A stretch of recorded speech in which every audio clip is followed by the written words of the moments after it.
Salut à tous, on se retrouve aujourd'hui pour le résumé des demi-finales de Coupe du Monde, de cette Coupe du Monde 2021 au Caire en Égypte. Le résumé de ce match France-Suède, un match très décevant. Allez, c'est parti.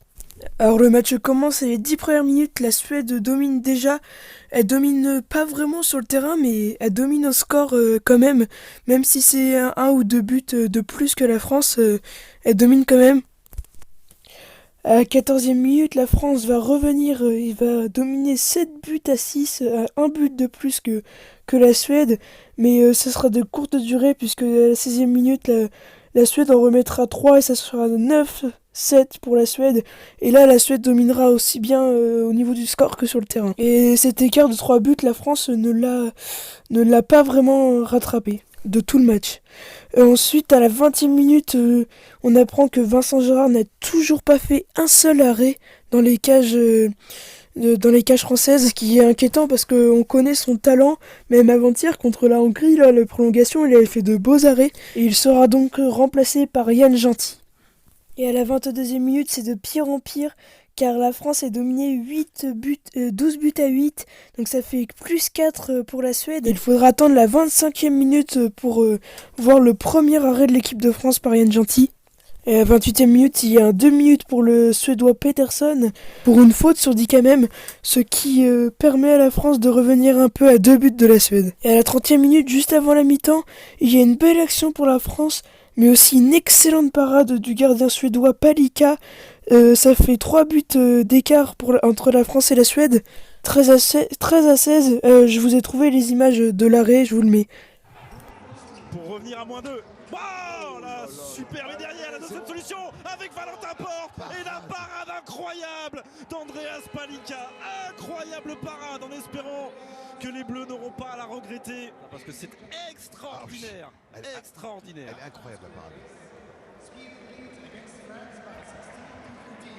Oh, il est à 10 mètres du sol, le pied droit d'Andreas Palika. Allez, lui était en feu. Il va falloir que Vincent Gérard et Yann Genty le soient en seconde période pour que les Français recollent. 16-13 à la pause.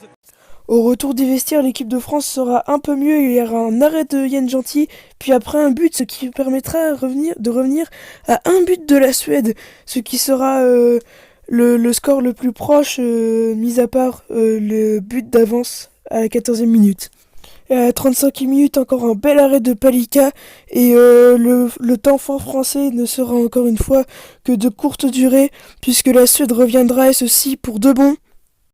Et elle mettra 5 buts dans la vue de l'équipe de France, même si 2 minutes après, l'équipe de France remettra 2 buts et reviendra à moins 3. On commence à être très inquiet du côté français. Et là, l'équipe de France commence à rentrer dans un cercle vicieux, tout le monde toujours avec 3-4 buts. Toujours la Suède avec 3-4 buts d'avance sur la France. Dès que la France marque, la Suède remarque derrière. Il y a des gros trous dans la défense française. Les Suédois font presque toujours la même attaque et ça passe. On a l'impression que les Français ne voient pas. À la 49e, ça fait 26-22 pour la Suède. Et à la 50e, il y a un rouge pour 10 pendant. Je te trouve un peu sévère ce rouge parce que en fait il a giflé le joueur suédois, mais il a pas vraiment fait exprès en fait, mais au bout de temps de 2 minutes, et bah c'est exclusion. Et du coup en plus on joue avec un joueur en moins sur le terrain, déjà que c'est très difficile.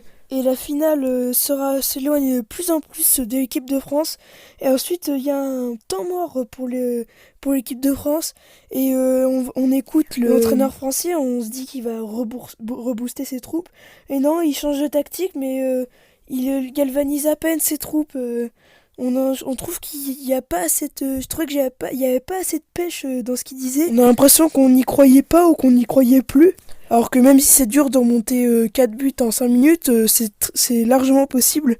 Il y a eu deux actions pour remonter, mais elles sont toutes les deux ratées, même un arrêt de Vincent Gérard, mais la relance arrive directement dans les mains d'un Suédois.